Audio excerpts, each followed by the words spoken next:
from the city that never sleeps.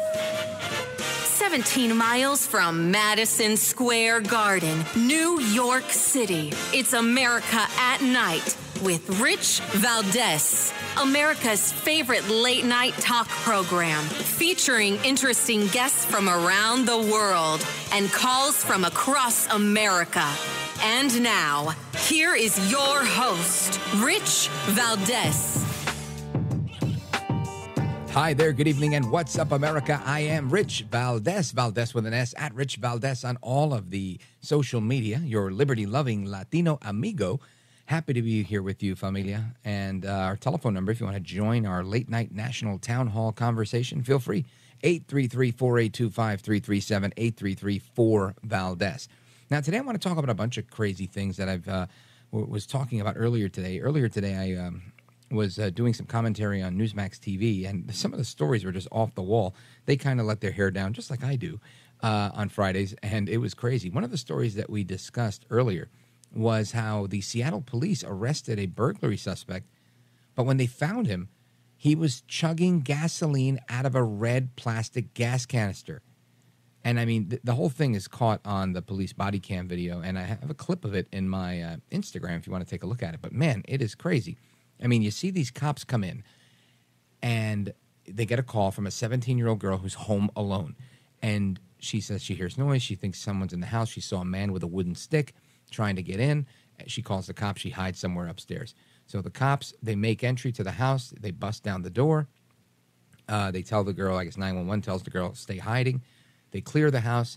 They get to the garage, and they see somebody inside the parked car inside the garage. Now, this is crazy. Because it's just surreal to watch. This guy is sitting inside the parked car in the garage, chugging gasoline out of a canister. Now, I don't know if something else is in this canister, but he is downing it. And then when they come, he's like, no, I don't want any cops. I don't want any cops. And they're like, open the door or we're going to bust the window. Open the door. And he doesn't open the door. So they use this really cool center punch device that they had, and they shatter the window. And what does he do? He goes for another swig of the gasoline. Glug, glug, glug, glug, glug, glug, glug, glug. And then they try to grab it. Now, at first, when you're watching the video, it looks like he might be trying to douse himself with gasoline to maybe set himself on fire so he can't be taken alive. But that's not it. He's literally drinking out of this thing. They drag him out of the car. They handcuff him. Super bizarre story. And the father of the teen called 911 around 11:30 in the morning to report that his daughter alerted him about a man with a wooden stick trying to bring it to the home. When the cops arrived, she was too afraid to answer the door to let him in. So like I said, they busted down the door. They heard these loud banging noises coming from the inside of the home. The guy had a hammer in his lap, so I guess he was trying to do something in the car. Who knows? This is just a crazy story, and I'd love to know what was going through that guy's mind.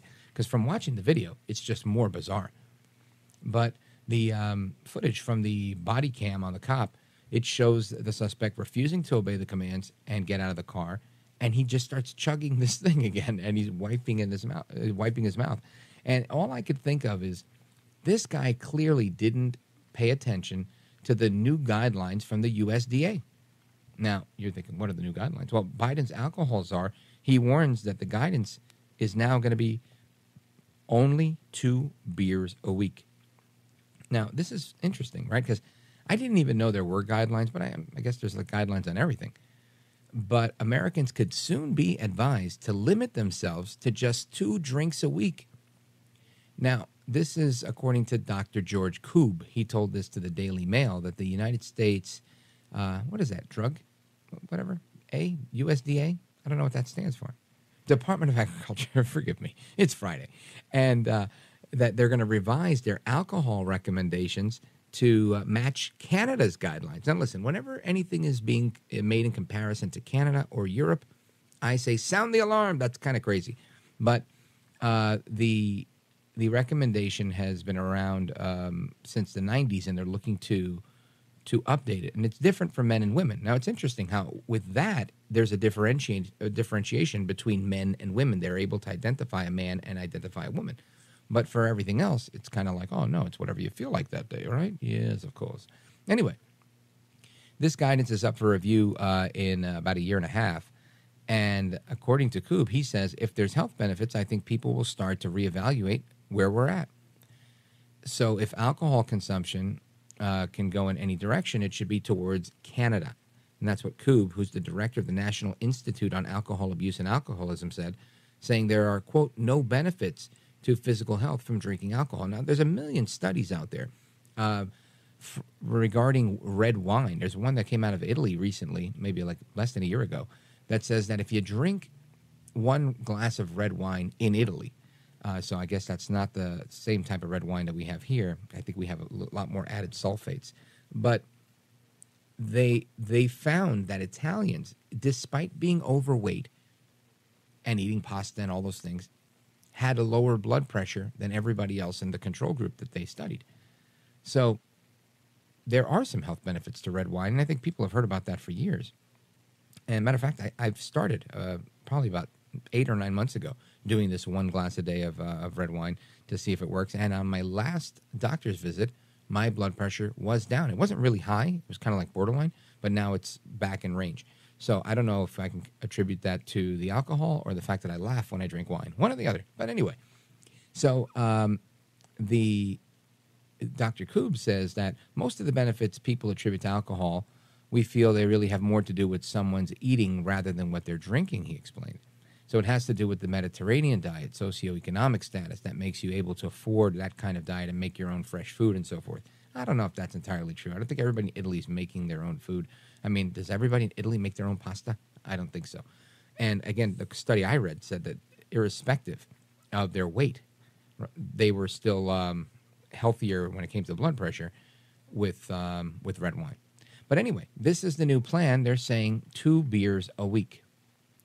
2 beers a week. And there's also some, they chimed in on what it would be like if you drank harder booze like vodka and stuff like that. So I'm going to talk about that a little bit more as we progress through the evening, because I think this is a fascinating topic that we can have a lot of fun with. I also want to get into a bunch of stuff. The indoctrination on college campuses continues. That's always out of whack. Now there's a big focus on furthering the agenda to indoctrinate climate activists. So we'll get to that a little bit later. And straight ahead, I want to talk about some Trump and the rest of the news of the day with my buddy Kevin McCullough, who's scheduled to join us, KMC Radio. You might know him. He's been around for a long time, and he's an excellent broadcaster. And then a little bit later on, I want to get into what's going on with small businesses, with a small business owner out of New York City who's donating some of his profits to helping the families of 9/11 survivors and whatnot, and as well as a couple of other really good causes. So we're going to do all of that, and we're going to talk about all of the hot headlines that you want to talk about, because there's still a few things in the news, even though the biggest story of the day is the absolute, I don't know, what word do I use? What adjective do we use here? The most famous mugshot that was seen around the world of El Trompito Donaldus Magnus, the 45th president of these United States, El Presidente. And that continues to break the internet with more memes and more funny posts online. So we're going to talk about that as well. Plus your calls, 833-482-5337, 833-4-VALDEZ. This is America at Night with Rich Valdez. Call now, 833-4-VALDEZ. That's 833-482-5337. 833-4-VALDEZ. That's Valdez with an S.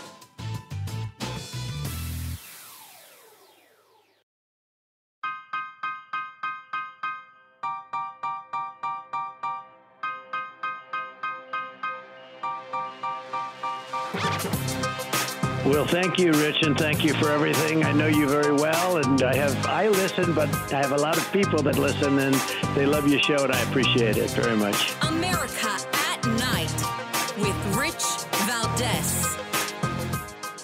Just a few minutes ago, Donald Trump, the disgraced ex-president, the frontrunner for the Republican nominee for president, 4 times indicted, departed his golf club in Bedminster, New Jersey. He's en route to Fulton County, Georgia, via Newark Airport, we believe. He will surrender himself for processing at an overcrowded jail with a reputation for violence and neglect. A jail that is accustomed to holding defendants facing charges up to and including violent crimes, where stabbings are frequent. Actually, 3 people have lost their lives over the last month. That jail is where the disgraced ex-president of these United States is heading right now. Now, that's Nicole Wallace from MSNBC yesterday, and she's literally, you can't see her face, but you could hear it. She was holding back the laughter. She's talking about violent crimes and people getting stabbed and all this stuff, but she was just so giddy about former President Trump being indicted, getting mugshot taken and all of that stuff. And it reminds me of how grateful I am to be on the radio, to be able to clap back, right, at the Nicole Wallaces of the world and to share my ideas and those of our guests. And I want to share something with you that you've heard me talk about many mentors I've had in radio, and I've had some great ones. However, there was some early inspiration. I got to meet a radio talker early on when I was still an administrator in higher ed, and I started doing radio ads at the Christian college that I worked for. And this radio talker, like every other radio talker I'd ever met, I would say, hey, how'd you get into this? And he was like, oh, when I was 14, 15, 16, something like that. I started, sweeping up and working in a radio studio. Then I went to college for broadcasting and did some college radio. And then, you go with the flow and you go to different markets and you move along. And I loved the work that he did. I always said, man, I wish I could do something like that. It was really inspirational to me. I just didn't think I could move to Alabama or go here or go to Chicago or work in all these different markets because I was older than your average guy getting into talk radio. But that talker is none other than KMC, Kevin McCullough. He's a nationally syndicated radio host, has been for a long time. He's had a bunch of different shows from Drive Time to some late night weekend stuff that he does now. And he's got a show on Salem News now. And it's just absolutely my pleasure to welcome Kevin McCullough. Rich Valdez, the day that you welcomed me to your show is a happy day for me because I remember one of those days when you were like, hey, tell me how this works. And I got to just download for you, what it was all about. And you totally bought into it. And here you are in the overnights across America. And I hope that America appreciates what you're doing because you're fighting a good fight. Thank you, brother. It means a lot. And I think it's so interesting to be in a position like this because you do get to talk about a lot of things with a lot of different people. And one of those people is you. So I want to jump into this stuff. We heard this clip of Nicole Wallace, and she's, laughing her butt off, and she's snickering and really holding back, just, blurting out into laughter. And again, maybe that happens on the conservative side as well. But to me, it just seems so sinister and so vile and so characteristic of the left within the media. What do you think that ever changes? Do we ever get to a place where it's not as polarized as it is, or does it get worse? Wow, that's a deep question. And I guess the best way I could answer it is to start by saying that I don't think it's ever been as bad as it is now. And I do think it will get worse. That's the problem. What we are facing, Rich, to be very candid with you, and I've written a bazillion columns and I've done 1,000,002 broadcasts. We've never faced the bare-fanged evil that we have in our country the way we have to right now. And the idea that we would take a former president who had a question about the election, and he said, this doesn't look right. And let me give you some of the categories in which it didn't look right. He hit 18 of the 19 bellwether states and won them all. Barack Obama did the same thing, and he won his election. Mm-hmm. Joe Biden got he got 1 of the 19 bellwethers. Joe Biden won 400 counties across the country. Think about this for a second. 400 counties out of 3,400 counties across the United States. He won 400 of them. And we're supposed to believe that he beat an incumbent president who was insanely popular and got 11 million more votes in his re-election than he got in his first election. Obama did not get more votes in his second election. He got about 5 million less. Bush got fewer votes in his second election than he got in his first. Clinton got fewer votes in his election than he got in his first. In other words, he broke that trend, and he didn't break it by 100,000 or 200,000 or 600,000 votes. He got 11 million more votes in his follow-up election. And so he's thinking to himself, I improved my standing by 11 million votes. I got 18 of the 19 bellwether counties and states across the country.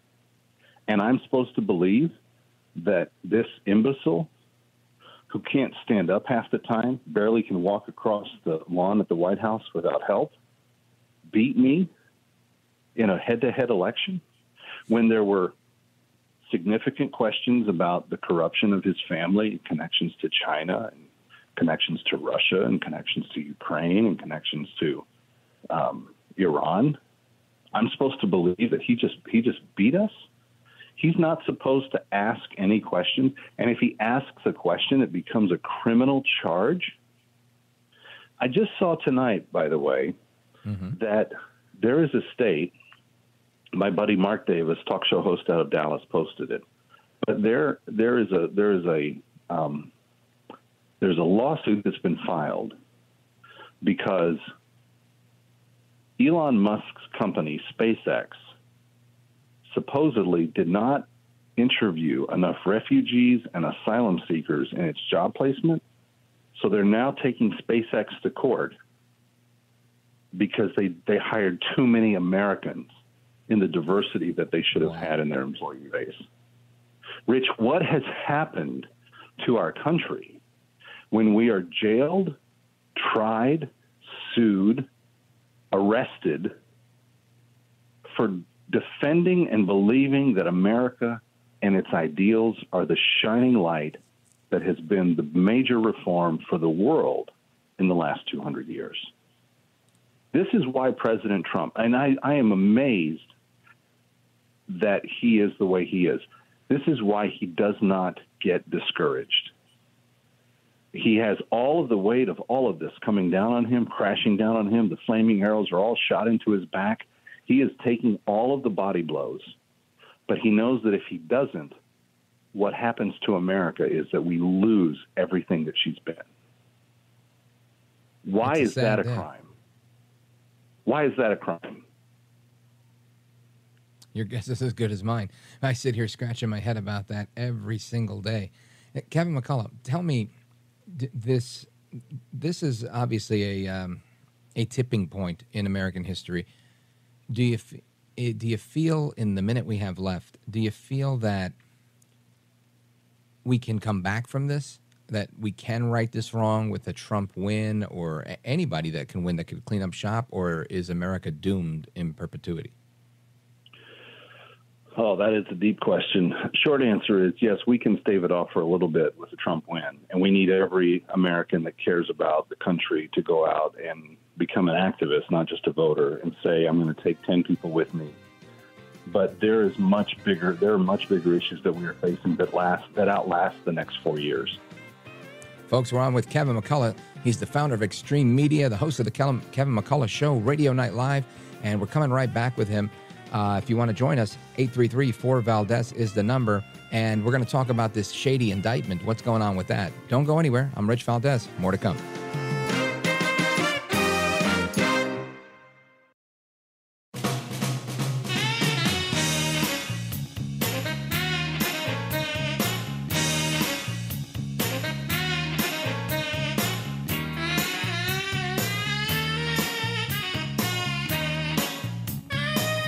I want to listen to you, Rich, all the time. America at Night with Rich Valdez. The strategy is to get a quick trial, get him convicted in jurisdictions that are overwhelmingly anti-Trump, and then not worry about it being reversed on appeal, because the reversals on appeal will occur after the election. It's clearly a political ploy, especially since the district attorney now says she wants the trial within 2 months. It's unthinkable. Never in history has there been a trial within 2 months of a case as complex and difficult as this, with so many defendants and so many counts. But what she wants is the mugshot. She's gotten that, the fingerprinting. She would like to get a quick conviction with a biased jury and then not worry about it being reversed on appeal. That's tomorrow's news after the election. That's just unfair. Of course, that is famed Dream Team lawyer Alan Dershowitz. And I have to say, Kevin McCullough, host of the Kevin McCullough Show and Radio Night Live, tell me what your thoughts are on this idea that we're going to have a full-blown trial on October 23rd, like literally 5 minutes before the presidential election. Yeah, I don't know that that's going to happen. I mean, even if it does, I don't think that people will. I'm very convinced that the former president's supporters are not going to buy into it. What you're going to deal with is, and I talk to lots of lawyers. I have lots of lawyers on my show. You're going to deal with a lot of things that are. She's not going to have a clear path here. There are going to be objections raised. Already, Mark Meadows is filing a request to move this into a federal jurisdiction, which that alone would take it out of Fani Willis's hands and be an entirely different animal. Now, the judge that they would get would still be an Obama appointee, but you would have to have consideration for the defense to go and do its preparation. And right now, you can't argue that you're going to have time to do all of the things necessary in order to make that work. So I think Professor Dershowitz is right. Fani Willis is looking for a quick score. She got the mugshot, though I'm not sure. I mean, Rich, you're a social media animal. You're all over Instagram and Twitter and Truth Social and the rest. I don't know that she's gotten what she wanted out of that mugshot. It looks, I mean, Ben Shapiro, who is not a Trump supporter, said today, this is one of the most iconic photos ever taken.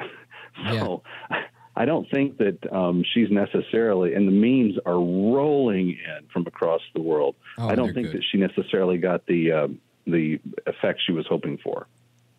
Yeah, I have to agree with you. I think the response that I was getting from people was that they were like, wow, I can't believe this is happening. You know, people that don't care about politics or care about what either of us do for a living, just like friends of mine were just sending me DMs saying, you know, like, what's going on? This is kind of crazy. And these are people that have historically not enjoyed Trump in any way. This was, I think, a shot to the nervous system for a lot of people saying, man, this is for real. Like, we're literally going after a former president. And here's the reason why that matters. Donald Trump has billions of dollars and can afford attorneys to go and defend him in these situations, and he'll get a reasonable outcome, and he'll probably be vindicated on all counts.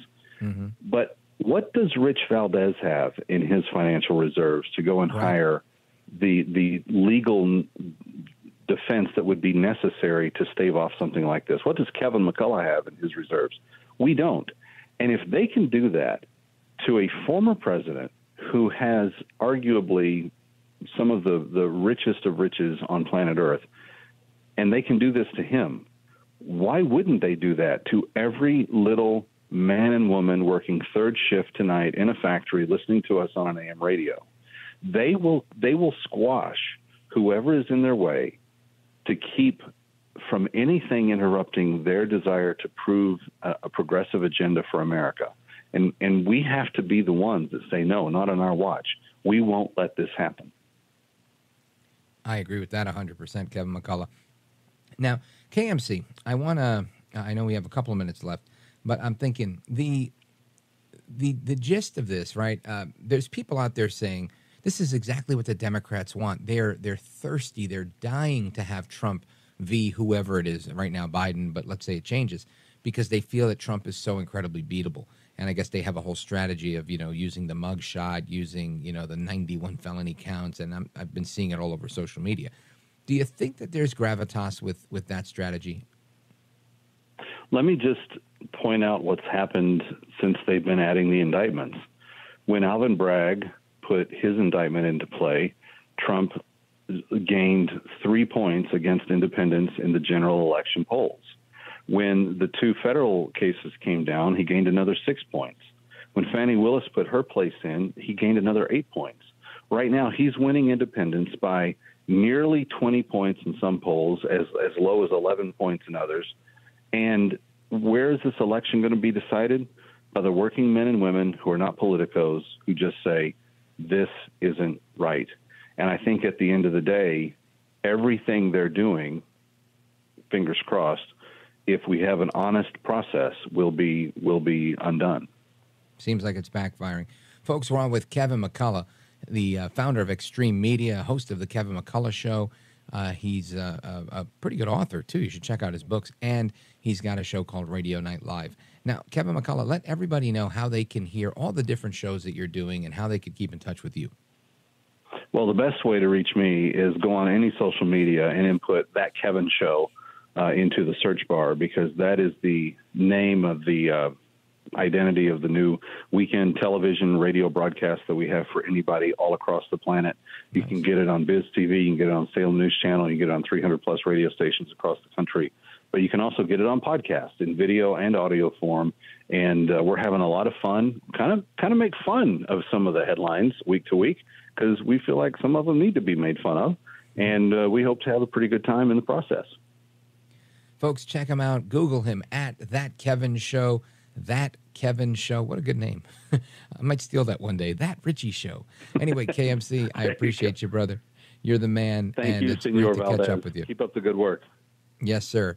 Godspeed to you, sir. Folks, more to come straight ahead. Your calls and more. 833-482-5337. 833-4-VALDEZ.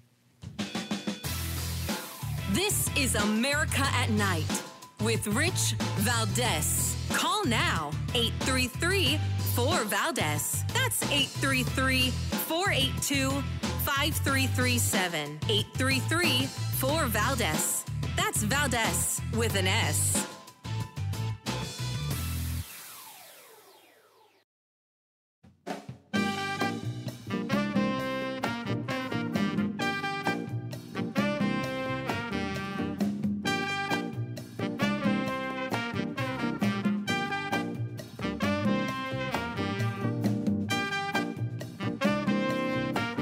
This is America.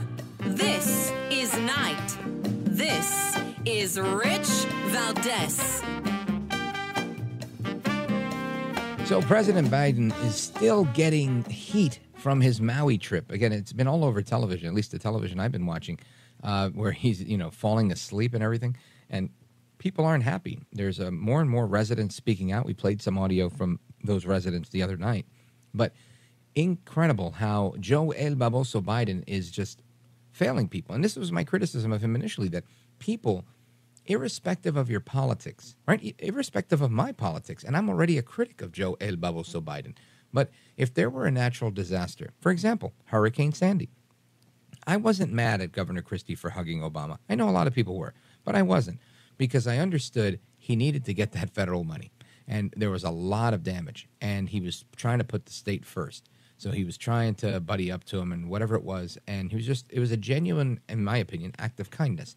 Now, he's Italian from Newark, New Jersey. I think that's a big hug is kind of how you do things. But all of that aside, I wanted Obama to come and be the president. I wasn't going to say, hey, F you, pal, go back to D.C. Now, if he was being a jerk, but he came through, and there was money, and they did rebuild New Jersey pretty quickly, I'd say. I think the following summer, everything was back up and running. So my point is, when you're in the midst of a natural disaster, you want your president to be a leader, whether you like the guy or not. You just want him to be a leader. And it's same like the people who don't like the police. When they're in trouble, they want those cops to come with their guns drawn and save them. That's just the reality of humanity and of real life. However, Biden didn't come across, in my opinion, as being sincere. He came across as like being on a stump, trying to get reelected. And I think this is where people took extreme exception. And we have a clip of somebody who lives in Lahaina, a resident who in Hawaii, that says that, you know what, this whole thing is just, it's not good. And he had some choice words for Joe El Baboso Biden. Check this out. Today, I haven't had any money come in. I haven't had anybody call me back. I didn't have anything. I have no idea. I lost my house. I lost my car. I lost my animals. I mean, come on, man. We're not getting anything. Till today, I still didn't get my meds. I cannot get my meds yet. My medicine was all burnt in my house. My rent money was all burnt in my house. I have no money anymore. I think Joe Biden should take his $700 and get back on the plane and go home. That's what I think. Because $700 compared to all the millions he's giving to Ukraine, why? We need it.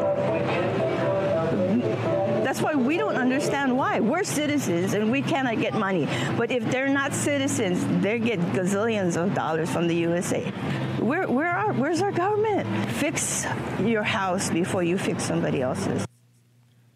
That's extremely well put, and it's exactly what I was saying. That irrespective of your politics, people expect their leaders to be there for them. And listen, I don't look at Biden as my leader, but I think in a moment of a natural disaster, if he's coming and he's touring and he's got full command of the federal government at his beck and call, then yeah, you bet. Come on over, Joe El Baboso Biden. Let me pour you a shot of cafecito over here and make good with you because I need you to come through. All right, we've got to get this thing done. Now I understand her frustration. I'd probably get frustrated too and tell him to get back on the effing plane. But it's so lamentable to listen to someone go through this. And I just feel, man, I'm upset with Biden for just not being empathetic. The empathizer in chief? He's letting down Americans in so many ways, on inflation, on his alleged criminality, on his vindictive pursuit of Trump, and now just people that were burned out of their homes. Some people are saying it was arson and it got out of hand and whatever the case is, take care of the people. Be there for the Americans. This is what your main job is. And I think it's a true test. If he doesn't step up, if they don't have a great outcome with Hawaii, this is going to be everybody's campaign ad. They're just going to show that lady on TV and show that as a commercial and the person from the other week and just have people over and over on loop saying what a horrible job Joe El Baboso Biden has done.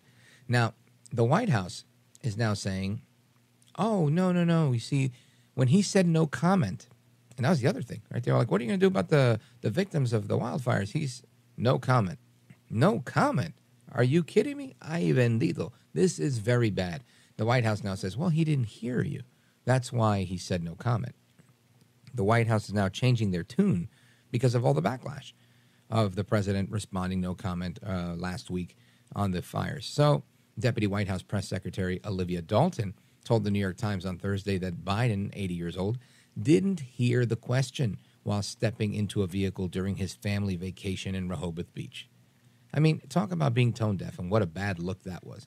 Now, again, maybe it's me and my bias against Biden, but I think most people, including that woman who doesn't, come across as a rabid right-winger, she's just an American that's in need of her government to step up in a time of a natural disaster, and she feels like she's been left out in the cold, like so many other Americans, but she feels it so much more because she doesn't have her home. She doesn't have her car. She doesn't have her pets.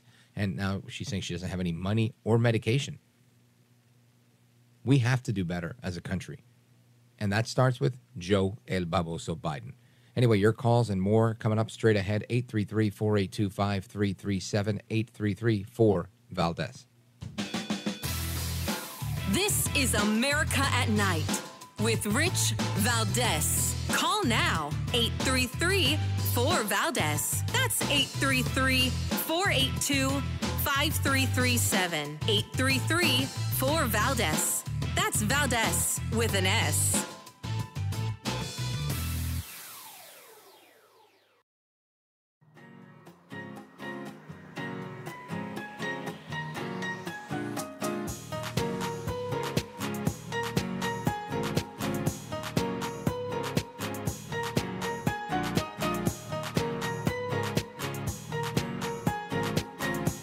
America at Night with Rich Valdez. So there is a gentleman by the name of Dr. Umar Johnson, who I think now goes by the name Dr. Umar Ifatunde. And he is, by his bio, a certified school psychologist, motivational speaker, Pan-Africanist, and doctor of clinical psychology. I've heard him over the years. He is always making very, very provocative, incendiary statements. He's a very controversial guy. Whenever he's on somebody's show, they're like, did you hear what Umar Johnson said? And I believe he's changed his name now to Umar Ifatunde. He makes sense sometimes, other times he doesn't. Again, he believes in Pan-Africanism. It's a worldwide movement that aims to encourage and strengthen bonds of solidarity between all indigenous diasporas of African ancestry.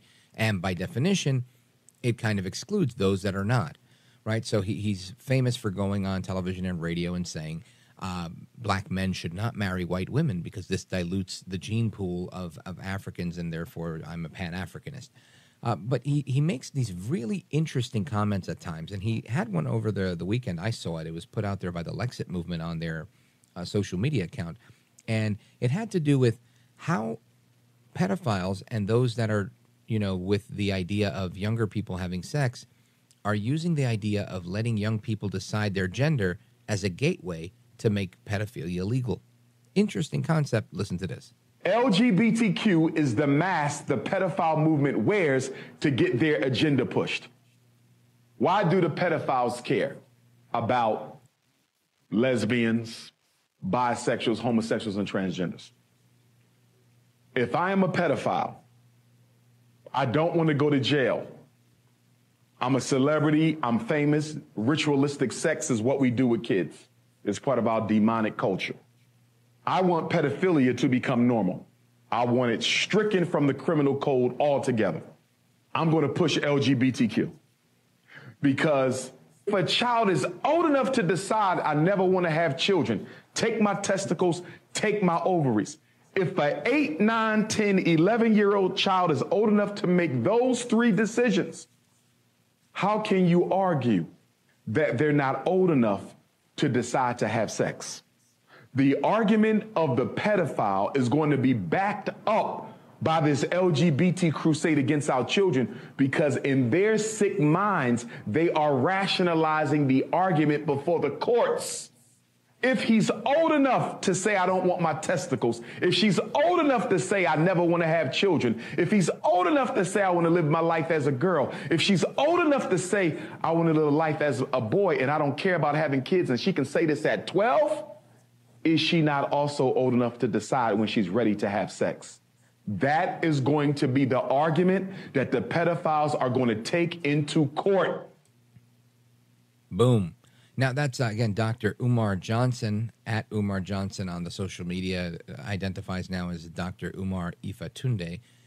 And I can tell you that, again, this seems to be a logical argument here. And it would explain why there has been an LGBT, well, I should say a homosexual movement, right, gay, lesbian, queer, for, I don't know, generations, dare I say. And we've never seen it be as volatile as it is now. Right now, we're having the drag queen story hour. And why is that? Why do we have drag queens that want to sit in a circle in a library with small children? Is it just to normalize them with that lifestyle and make it commonplace? Or is there more to it? And what he's describing is a scary proposition, but one that I think people should at least pay some thought to. Because while he says a lot of crazy things, and this is a crazy thing, this one seems like it makes sense. And you know the old saying, if the shoe fits, wear it. Anyway, we'll continue that discussion a little bit later on and at the top of hour number 3. Straight ahead, we're going to have a discussion on the indoctrination happening at college campuses with our buddy Professor Nick Giordano. You know him from the Tucker Carlson Show and from this show. So don't go anywhere. Keep it locked right here. I am Rich Valdez, and we are coming right back.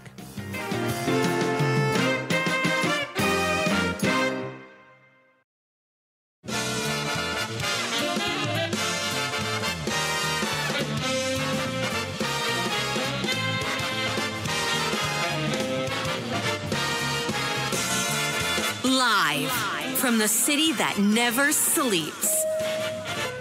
17 miles from Madison Square Garden, New York City. It's America at Night with Rich Valdez, America's favorite late-night talk program, featuring interesting guests from around the world and calls from across America. And now, here is your host, Rich Valdez. Hi there, good evening, and what's up, America? I am Rich Valdez, Valdez with an S, at Rich Valdez on all of the social media. And if you want to join our late-night national town hall conversation, feel free to call 833-482-5337, 833-4-VALDEZ. Now, there's a new piece out by my buddy, Professor Nick Giordano. He's a professor of political science at Suffolk Community College in New York. He's also the host of the PAS Report podcast, and he is the Campus Reform Higher Education Fellow. And it's an op-ed on foxnews.com. And here's the headline: America's schools are becoming training grounds for climate change activists. And these activists they've been in training for quite a while, but they haven't been, I guess, as active as the DEI people and all of the rest of the communist sympathetic movement that's been afoot on college campuses throughout. However, I feel that this might be what they're latching onto now because it's getting so much traction with all of Biden's anti-energy policies. So I want to bring Professor Giordano into the conversation to get, for him to walk us through this piece. Professor Nick Giordano, welcome back, sir. Always a pleasure, Rich. How are you tonight? Brother, I'm doing great. It's Friday. I let my hair down tonight. We're having a good time here. All that hair, it's hard, I know. Yes, sir. We go to the same barber. And yours is a little more skilled than mine. And I think this is, like I said, I think this has been going on for a while. But every time there's a new calamity, like this some are saying arson, others saying climate change, what's going on in Hawaii, it kind of fuels this stuff. And I feel like climate change is one of the better ways to bring people into the fold, because to an unsuspecting young person that watches the polar bear video where the polar bear is on top of the iceberg and it's melting away, according to them, it tugs at the heartstrings of a lot of people. And people just say, look, you and your gas-guzzling SUV are going to destroy this planet for me and my children, and we just want to have a place to live. I don't care about politics. I don't care about capitalism. I don't care about any of that stuff. I just want a nice, healthy planet. And it doesn't mean that if you're a conservative, you can't believe in climate change or vice versa. But I feel like it's an easy way in.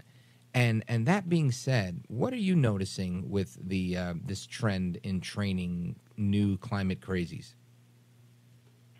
Well, it's worse than people could imagine out there. I mean, when we look at it, it's not like teaching students to be good stewards of the environment is a bad thing. That's a good thing, right? We want people to be good stewards of the environment. However, you have several states that are actually legislating that climate change be taught in every single subject from kindergarten to 12th grade. So we're not just talking about science class.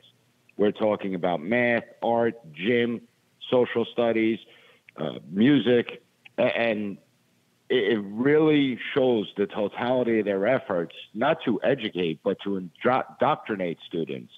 So I like to point out the New Jersey state standards, because they were the ones that actually pushed this forward first. And they state that every climate change lesson must be taught from a climate justice perspective.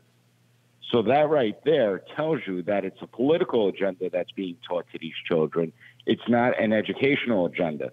We just suffered through 2 years of learning loss because of COVID lockdowns and keeping schools closed in some areas for up to 2 years. Our proficiency levels are at all-time lows. 22% proficient in American civics, 23% proficient in math, 13% proficient in American history, and you have 29% proficient in reading. That's where the schools should be focusing. How do we reverse this trend of students not being able to perform at grade level? Instead, they've chosen this climate agenda to latch onto. And just to give you a few examples of how the curriculum works. So in gym class, for instance, physical education, when you look at the standards, Climate change is listed 4 times. The healthy eating habits is only listed twice. Obesity and the obesity epidemic isn't listed at all. The drug epidemic's not listed at all. When you look at something like social studies, you have the powers that be that put in the doctrine that climate change, the projects must include planning, proposing advocacy projects to inform others about the impact of climate change. That's not education, that's advocacy. Sure. You're pushing students to go out there and try and influence others to get them to agree to the climate change agenda that's being pushed on them. 100%. And of course, this is not by accident. This is by design. And nobody seems to be up in arms about it besides you. Why? Well, there's so many that don't know that this is actually taking place, that this is actually going on, because the standards, even though it was passed a year ago, they now go into effect for this current school year that just started.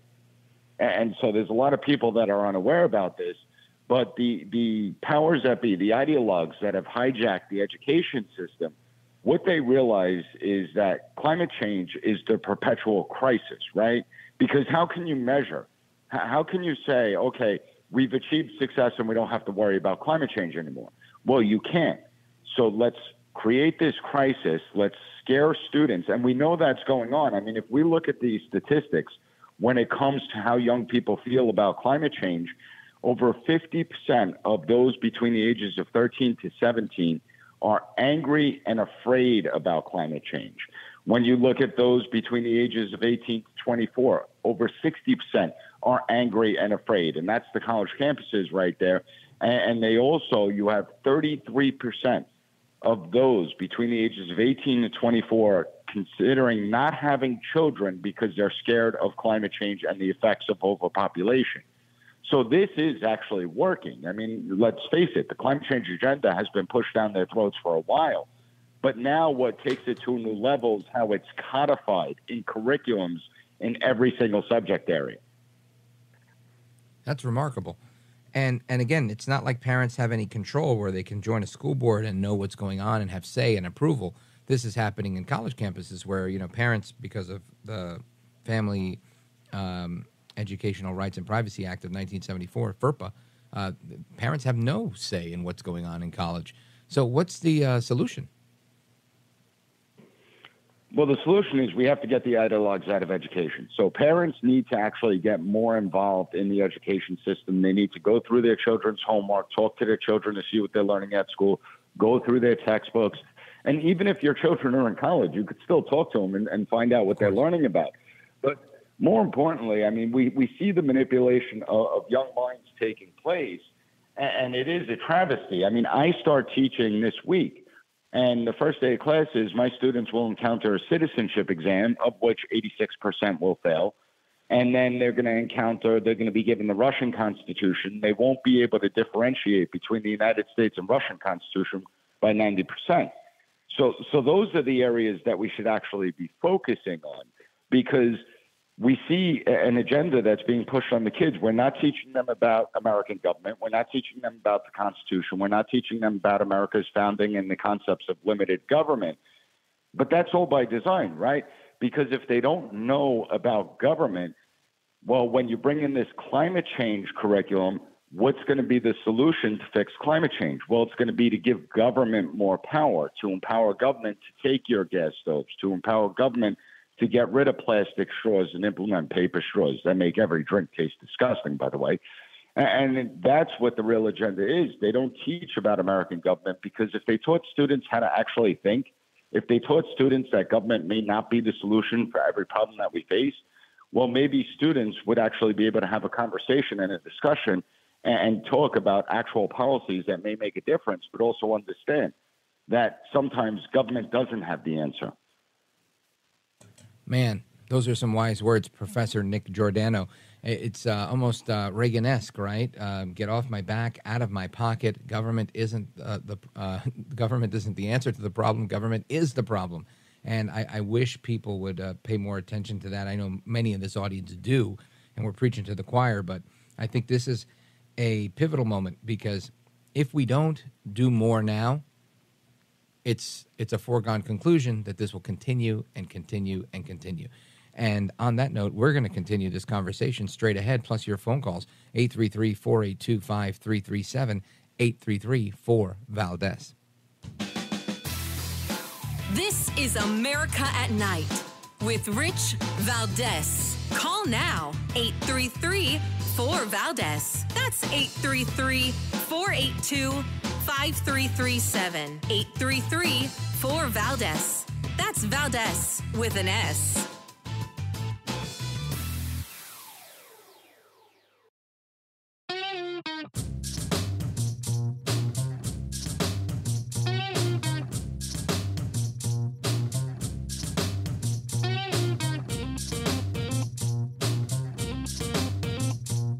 This is America at Night with Rich Valdez.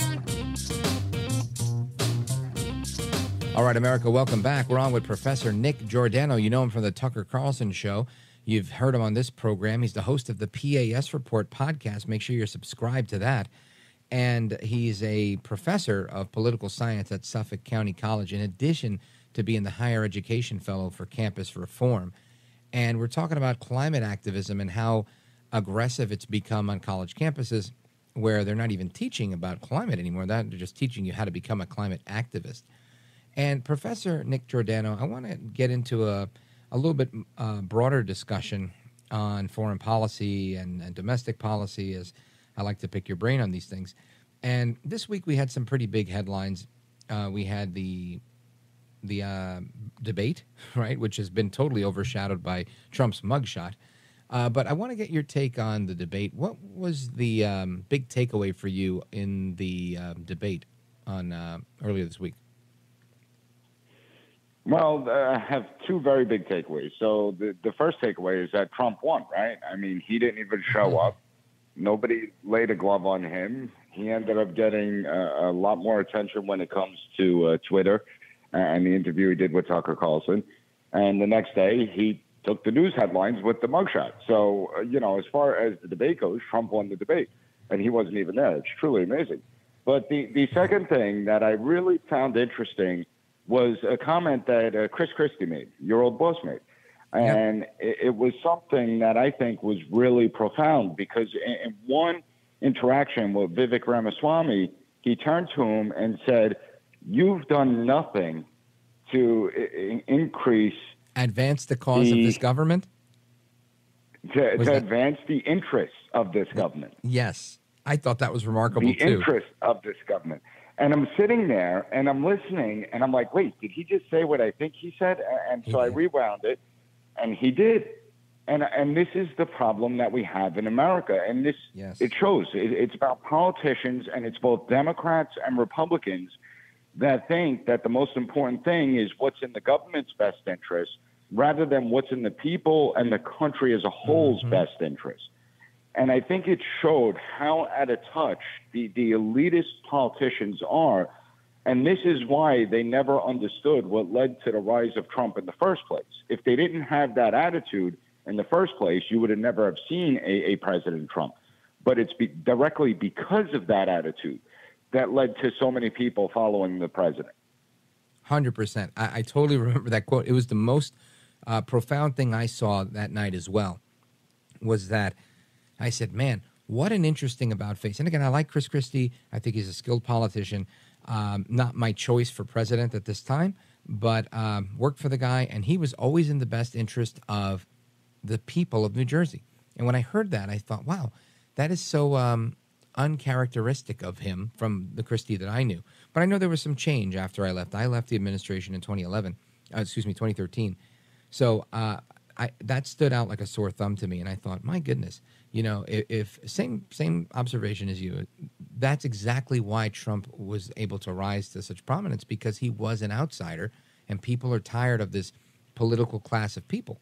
And in many ways, I think Christie has a bravado and a tough talking rhetoric about himself, where he's able to kind of come across a little bit differently than most that are part of that political class. But ultimately, when you make a statement like that, when you really let people know, they believe in this pedigree of government service and whatnot, and I think a lot of people do.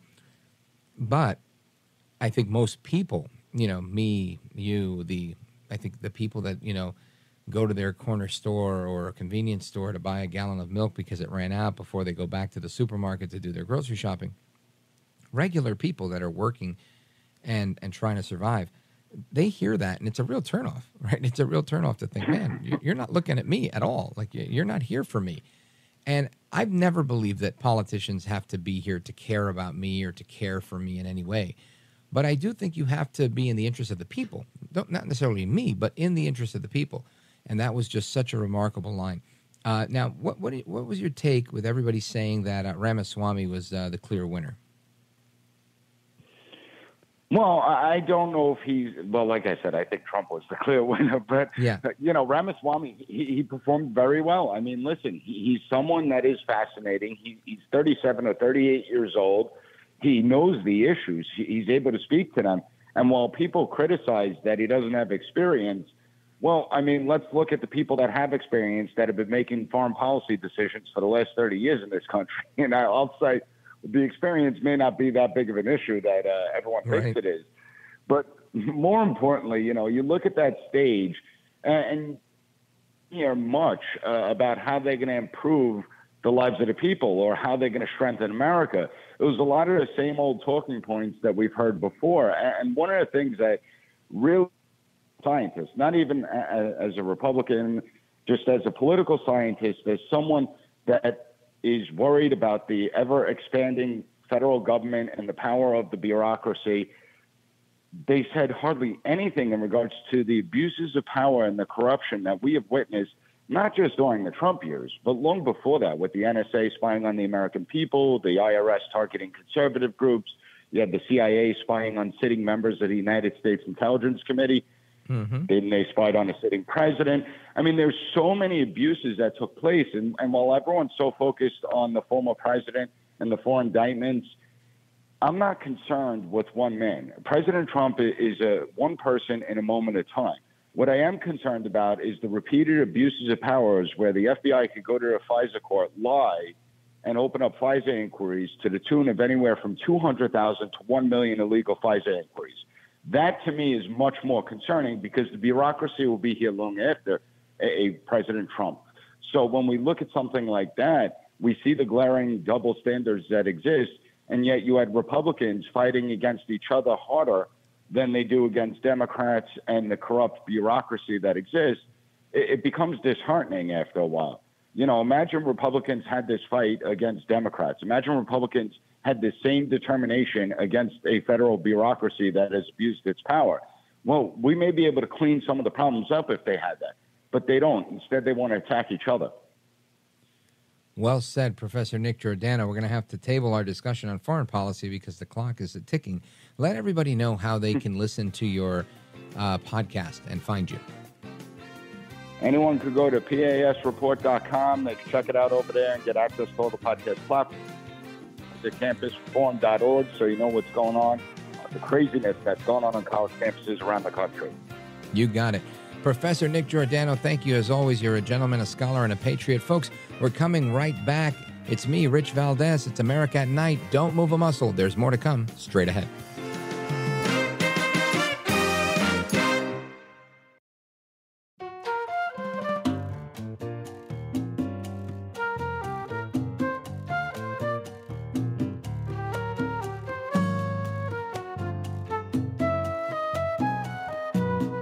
This is America. This is Night. This is Rich Valdez. All right, America, welcome back. And I want to continue our conversation and go in a different direction.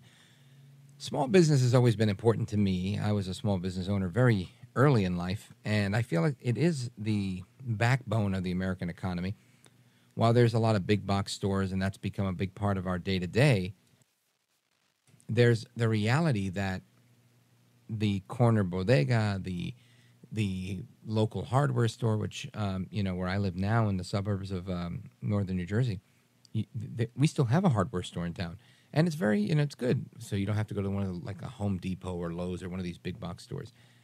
And small business is something I always want to talk about. And there's a small business that's based out of New York City, out of the World Trade Center, the Freedom Tower, and it's called Tower Beverage USA.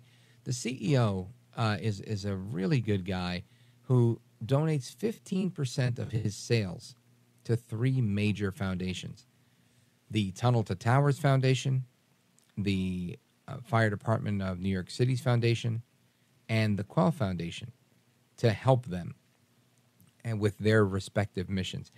And I want to talk a little bit about the story of Tower Beverage and about the CEO and his story a little bit as well, as we discuss how they help with these other charities. So welcome to the program, Bill Richards, CEO of Tower Beverage. Thank you, Rich. It's great to be here. My pleasure, Bill. So let's talk a little bit. I know you had a background working with one of the largest beverage distributors out there. Tell us a little bit about your background. How'd you end up slinging cans of pop? Well, yeah, when I was, I'm 50, going on 59 years old. So when I was 18, I was running a Coca-Cola route. And that's when I started. And I learned the ins and outs of the retail world, servicing the stores and keeping them happy. So it was tough. I mean, it was 3 million cases a year the route was doing. So it was very busy for about 10 years, and a company called Wayne Beverage. So you learned the game. Timely, so, yeah. Yeah. You learned the game, and now you're applying it to your own business rather than working with the largest distributor in the area. What was the impetus or the inspiration to say, I want to start a new beverage company and I want to have this social component to it? Yeah, as the years went on, when 9/11 came, we lost 14 firefighters in my church up in Warwick, New York, St. Stephen's, and it really affected me, like the whole country in a huge way. But I've always wanted to do something in a big way, and as I started, developing the concept Tower Beverage and having the office in the Freedom Tower and getting the permission to use the tower on the cans, the beverages, it kind of all fell into place. And it got the attention of, the Fire Department Foundation in New York and Tunnels to Towers. We formed a brand alliance, with Frank Siller and the Fire Department Foundation and the Quell Foundation, Kevin Lynch, who has a great organization that helps with the mentally ill, suicide prevention and stuff like that. It's just awesome, an awesome group of people to be involved with. It sounds like several great causes. Now, what does that look like for you now? So you're partnering with them, and they're all doing their respective work. How did you put this coalition together? I think it's God, really. I always give credit to God because it's Amen. It's amazing. It's like small businesses. It's tough. I mean, everyone has an entrepreneurial spirit, and I'm going up against, Coke and Pepsi, these big guys. But you know what? It's possible to, do something big and like how your life is with your show and everything. I've seen, I've been watching you for years, and you just keep growing and keep fighting and keep going, and that's what we do. When COVID hit, I just produced my first 10 truckloads of soda, So then COVID hit, so the whole country got shut down. So it was really that's a setback. Devastating.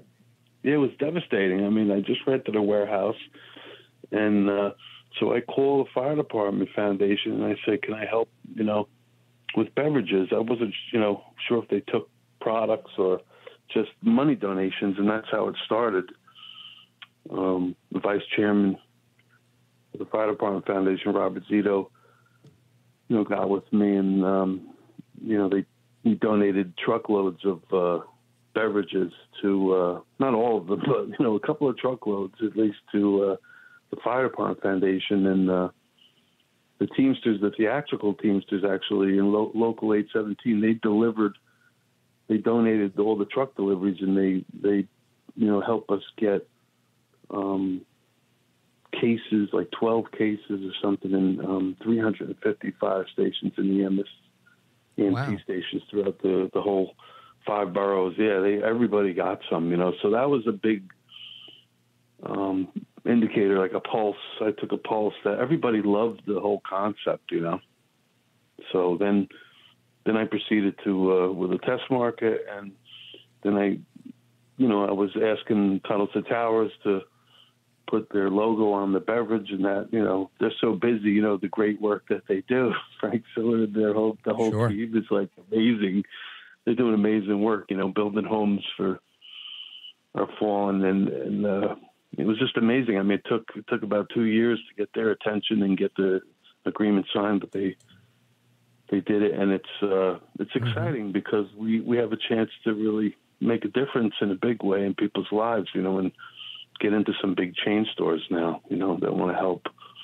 Now, it sounds like a real, not only just the American dream personified through your work, but it's also just a wonderful story of taking, what was a major setback and turning it into a blessing when you weren't able to distribute anything because everything was shut down due to COVID.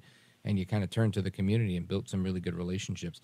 Folks, we're on with Bill Richards. He's the CEO, founder, and owner of Tower Beverage USA.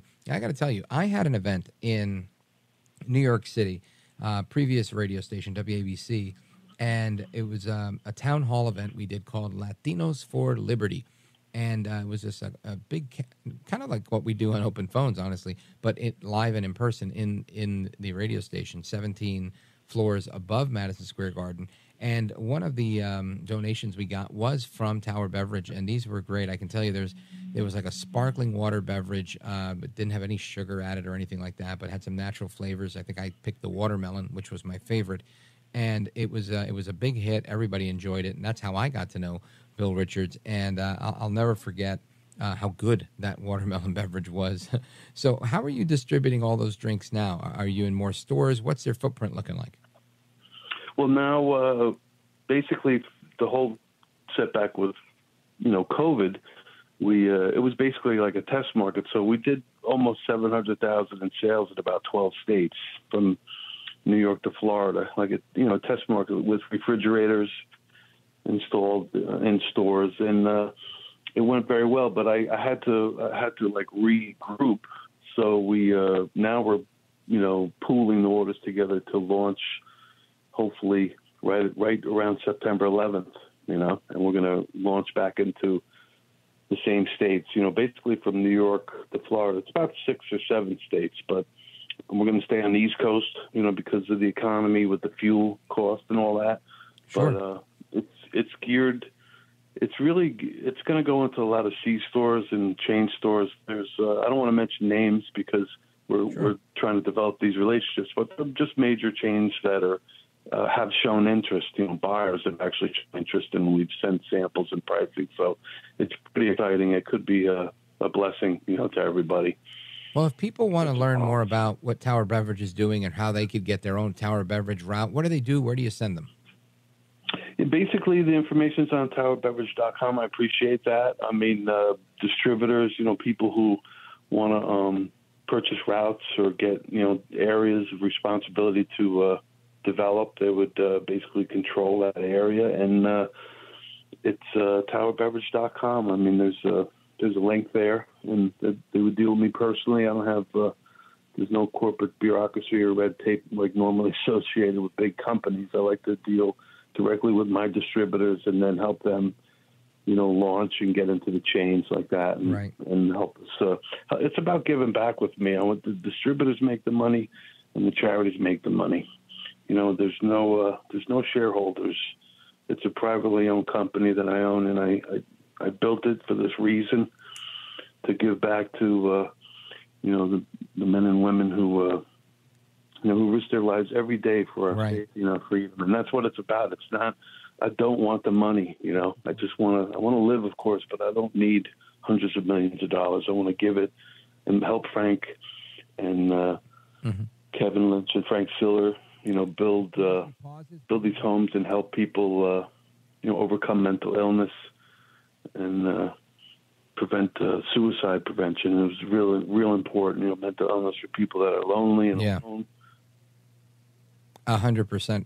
Folks, we're on with Bill Richards. He is the CEO of Tower Beverage.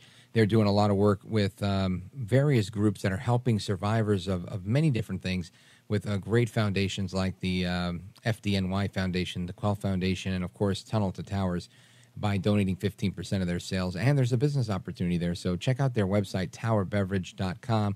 Bill Richards, you're a gentleman, a scholar, and a patriot. I want to thank you for being with us, and Godspeed to you and everything you're doing. Thank you, Rich. I love you so much, man, and have a great evening. Love you too, brother. Good luck with everything. God bless. Folks, there's more to come straight ahead. Your calls and more right after this. This is America at Night with Rich Valdez. Call now, 833-4-VALDEZ. That's 833-482-5337. 833-4-VALDEZ. That's Valdez with an S.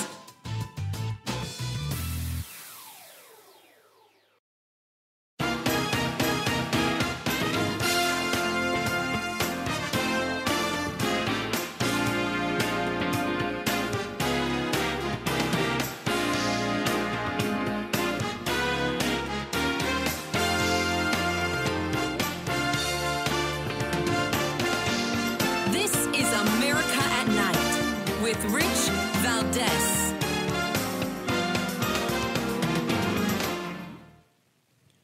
All right, America, welcome back. It's me, Rich Valdez. I'm here with you straight till 1 a.m. this morning, keeping you company all night long. 86650-JIMBO is the classic number. You're welcome to give that a call anytime. The legacy line, of course, 833-4-VALDEZ is also available to you. I want to open up the phones and go to get some feedback from our callers.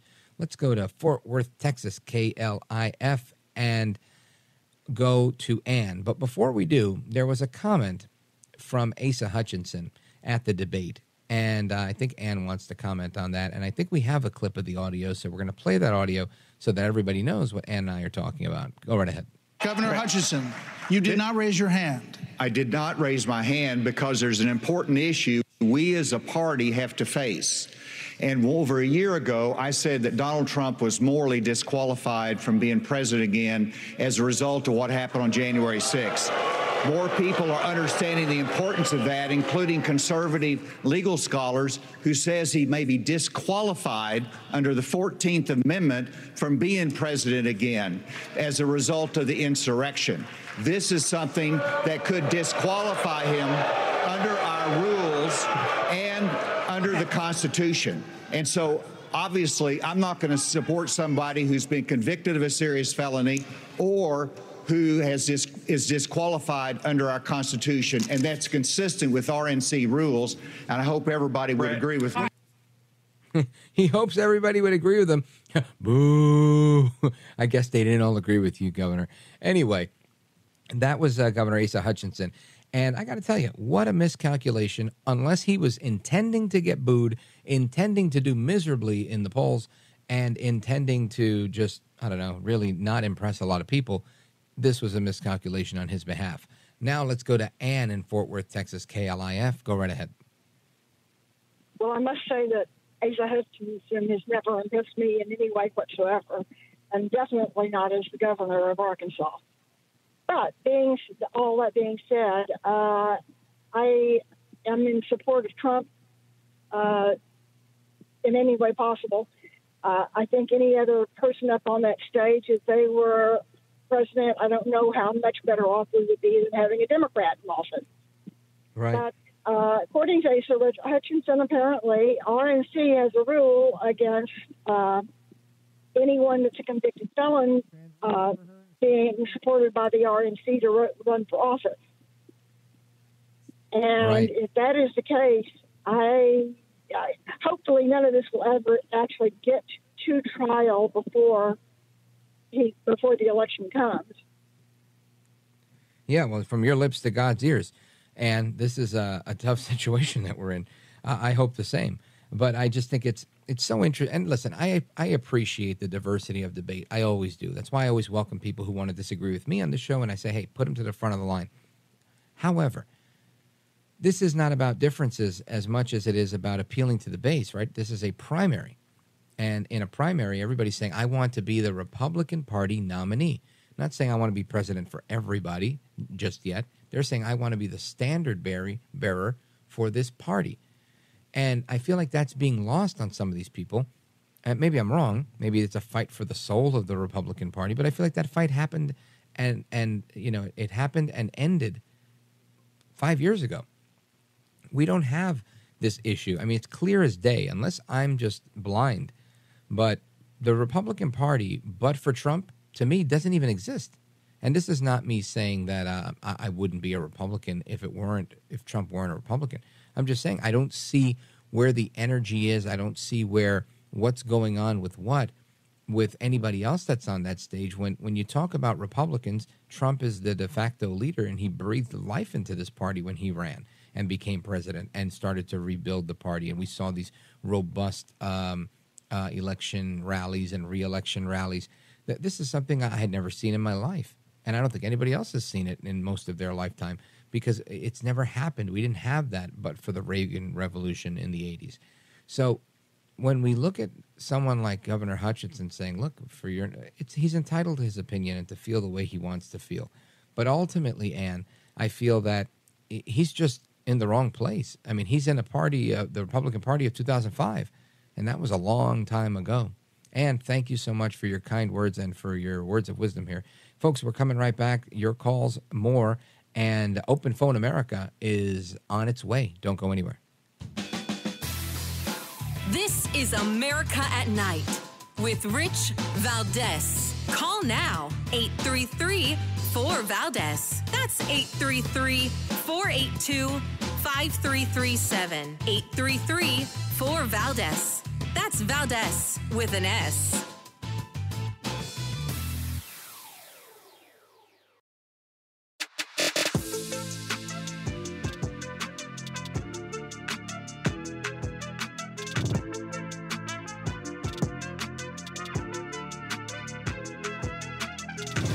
America at Night with Rich Valdez.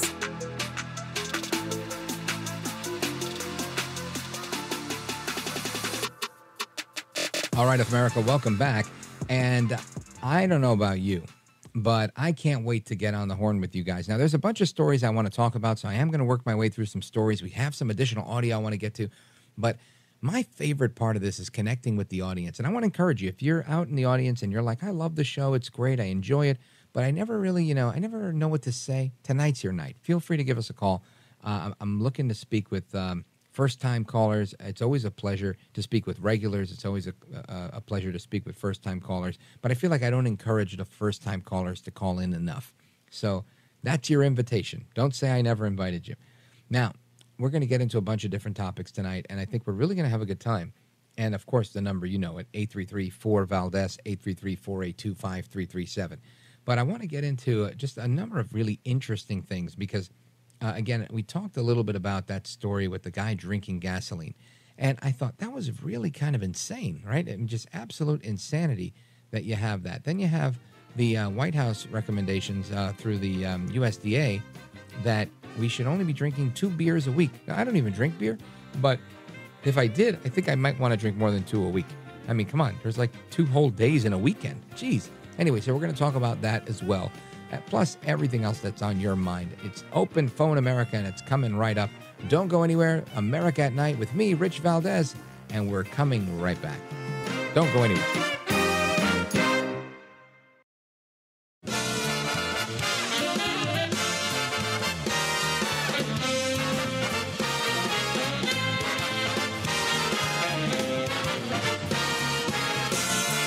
Live from the city that never sleeps. 17 miles from Madison Square Garden, New York City. It's America at Night with Rich Valdez. America's favorite late-night talk program featuring interesting guests from around the world and calls from across America. And now, Here is your host, Rich Valdez. Hi there, good evening, and what's up, America? I am Rich Valdez, Valdez with an S, at Rich Valdez on all of the social media. Welcome to the third hour of the program. We like to call it Open Phone America. Open phones across America is a tradition on this program that goes back to the year I was born, 1978, when Larry King started that, and it was continued by Jim Bohannon for another 3 decades. And here we are maintaining that tradition with you, the American people, in all of the great markets that we're in. And this is honestly one of my favorite things to do on this program is just talk with you guys. And I get to kind of go through all the different stories that the producers send my way and that I find, and we can kind of chop them up. And one of them that I'm looking at is this. Majority of Americans disapprove of Biden's handling of immigration. Economy as well. Look at that. And that's the Gallup poll. Now, this majority of Americans in a new Gallup poll disapprove of President Biden's handling of immigration, the economy, and relations with China and Russia as he campaigns for another term in the White House. This is according to The Hill. The poll found Biden's overall job approval rating at a relatively steady 42%, with 53% disapproving and 5% with no opinion.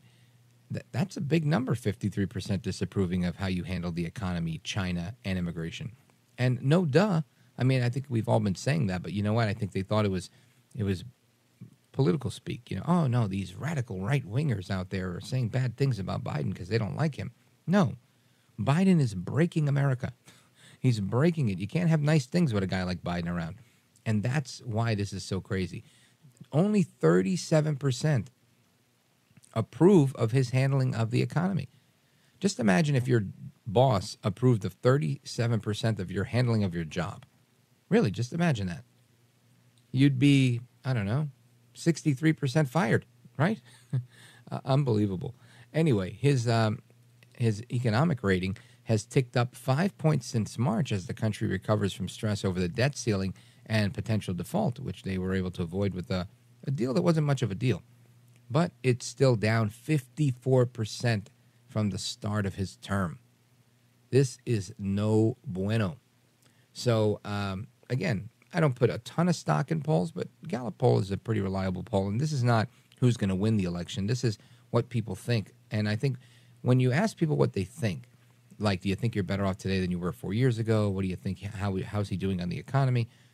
When you ask those types of questions, you're going to get a much more honest response than people who are still really undecided, that are swayed by the reports they hear in the media. And I get it. I do understand. I don't agree with it, but I get it. I know when people say, I meet people all the time and they're like, look, they like to talk to me because they're like, oh, you're in talk radio, and that's really cool. I'm talking about like when I go to the grocery store or whatever. And they'll say things like, but, the reality is you got one guy that's 70-something, the other guy that's 80. We got to put an end to these old guys. We need something young, right? And then you get Vivek Ramaswamy. He's young, and the guy's only voted in like 2 elections. Again, I find that to be problematic. You don't participate in the process. And again, I've had him on this show, and I think he's a nice guy, and he's a very talented guy. But I think I just don't know enough about him. And by his own admission, I guess we give him points for being honest. Absolutely. But it's not that different. If he were to somehow, I guess, make the case, somebody could make the case for him, or he could make it himself, saying, but that's exactly why we want him, because like so many Americans, we skip over the elections. We skip over things because we're busy working. We're busy doing what matters in real life. Then maybe I could see somebody gravitating towards him and his remarkable ability to communicate. But I'm just not sold just yet. I would like to be sold, and I think that's a good thing, right? That's what this process of a primary is about, is getting to people and getting their ideas. But ultimately, I think the proof is in the pudding. And in this pudding, Joe Biden isn't doing very well. Anyway, let's go to the phones. I want to go to Rod. Rod is in Wichita, Kansas on KQAM. Great station. Rod, welcome to the program. You're on with Rich Valdez. Hey, Mr. Valdez, can you hear me okay? I hear a lot of noise, but I hear you, brother. Go for it. There, I took you off speakerphone. Now you sound terrific. You sound like you're in the studio with me. What's on your mind, Rod? Well, you know, I'm a big fan of your show. I tried for years to get through to Larry King. I never did, but I was able to talk to Mr. Bohannon about 3 or 4 times, so that makes like once every decade. And this is the first time I've tried you, and I heard your call for more first-time callers. Well, I'm so glad that you took heed to the call and that you're with us tonight, Rod. Thank you, sir. It's an honor, and you're a gentleman, a scholar, and a patriot. Oh, you're kind. You're very kind. Well, what I wanted to share, and I told your call screener, I don't know how old he was, but he surely remembers September 11, 2001, as you probably do too. Yes, of course. I was in New York. What I wanted to ask you, do you think this is a conspiracy theory or just coincidence that on 9/11, my local newspaper had 19 mugshots, and I think that there was supposed to be 20, but one of them didn't make the cut. Might have been Khalid Sheikh Mohammed, who's still in Gitmo, if I remember correctly. Yes. However, it happened again yesterday with Mr. Trump above the fold and 18 co-defendants. So is that a coincidence, or is there some kind of conspiracy behind that number 19? Rod, I tell you, I don't know if it's a conspiracy, but I would say as a marketing person, if I were advising President Biden and the Democrats, I would say, do you remember that iconic photo of 19 hijackers on the cover of every newspaper in America? Let's recreate that.